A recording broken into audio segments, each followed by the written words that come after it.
voyageuse de l'intérieur, semeuse de rêves et de magie. Aujourd'hui, premier jour de la 3e phase du cycle féminin, cette phase qui correspond à la saison d'automne. Doucement, la descente vers l'hibernation de l'hiver. Et c'est une phase que l'on appelle la phase de l'enchanteresse. C'est un peu une phase de magie. C'est une phase que j'aime beaucoup, mais ça n'a pas toujours été le cas. Parce que dans ce monde où le mental impose souvent un rythme masculin très linéaire, c'est-à-dire d'être toujours au top de l'énergie, toujours en forme, avec un corps qui répond toujours aux sollicitations mentales, eh bien j'ai cru pendant beaucoup trop d'années que je devais ignorer les messages de mon corps qui me disaient repos, repos, repos. Je l'ai fait jusqu'à l'extrême, mais je vous souhaite, si c'est possible pour vous, mais peut-être que ce sera votre chemin quand même, je ne sais. En tout cas, je vous invite vraiment à écouter le corps dans cette phase. Pour la symboliser, je vous propose de rajouter de l'eau dans votre coupe, cette eau fluide qui fait rentrer vers l'intériorité. Et je vais vous tracer un petit panorama des différentes caractéristiques de cette phase. Bien sûr, je vous invite toujours à être en écoute de comment ça résonne pour vous, dans votre authenticité pour vous découvrir vous-même.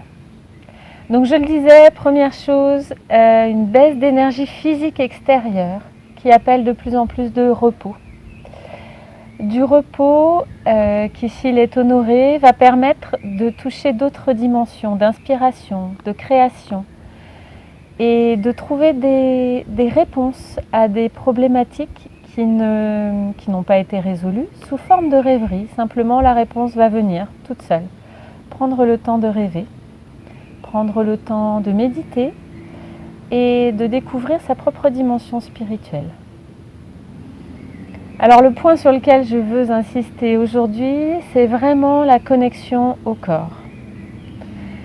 Parce qu'il est notre véhicule, parce que sans le corps rien n'est possible et qu'à chaque instant, il se met vraiment au service pour le moindre pas, le moindre geste que nous voulons faire. Que ce soit agréable en lui ou désagréable.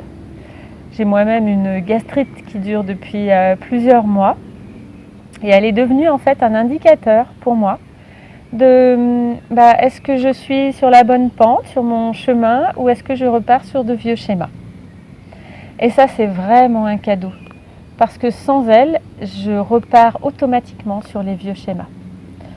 Donc vraiment pour vous dire, dans la mesure du possible, bien sûr, il y a des choses qui sont plus graves, il y a des choses qui sont plus difficiles à supporter. En tout cas, dans la mesure où c'est possible pour vous. Je vous invite à être à l'écoute, dans le respect et la gratitude de votre corps. Comment ?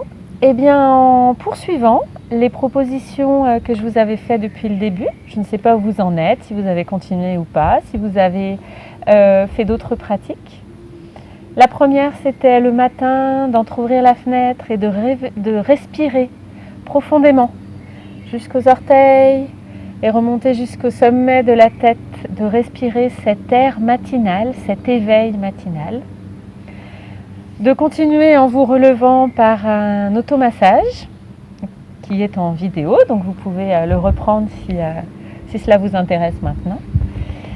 Et puis de poursuivre par la salutation au soleil. Le lien d'une présentation de cette salutation est aussi dans la première vidéo. Mais peut-être avez-vous d'autres rituels et c'est formidable. En tout cas, l'idée c'est vraiment de rentrer dans le corps le matin. Commencez par cela, même si le mental s'emballe souvent vite. Moi, il fait ça souvent. Mais voilà, mes journées sont différentes quand je commence comme ça. Et ensuite, je prends personnellement, moi, un moment de méditation en mouvement, méditation librement dansée.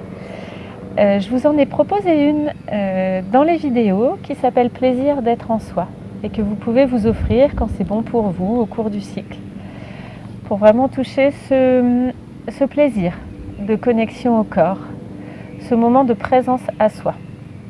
Et le corps le rend 1000 fois.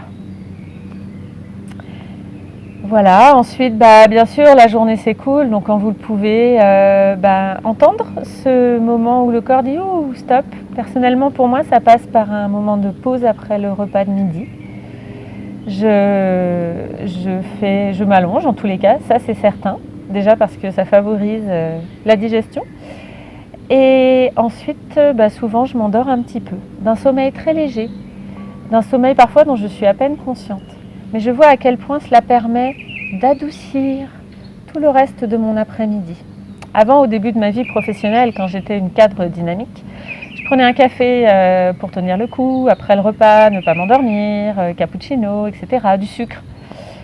Et en fait, je trouvais que, oui, certes, ça me donnait la pêche en début d'après-midi, mais alors la fin d'après-midi était vraiment un moment de tension nerveuse qui montait. Et quand je rentrais le soir au contact des enfants, je n'étais pas super disponible et calme.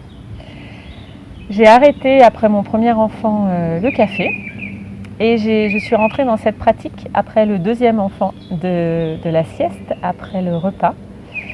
Et cela me permet d'avoir une douceur dans l'après-midi, une constance et une disponibilité plus calme jusqu'au soir. Pas toujours, hein. Des fois j'y arrive pas parce que je me laisse aussi entraîner par mon mental sur plein de stress. Mais c'est en tout cas la tendance générale qui s'est instaurée. Et puis le soir, peut-être un beau moment aussi avant de vous endormir, en reposant les yeux sur votre coupe, de regarder en tant qu'observatrice, tiens, comment ai-je pris soin de mon corps aujourd'hui? Est-ce que j'ai écouté les signaux? Est-ce que j'ai entendu son besoin de repos? Ou est-ce qu'il était en forme et c'est ok?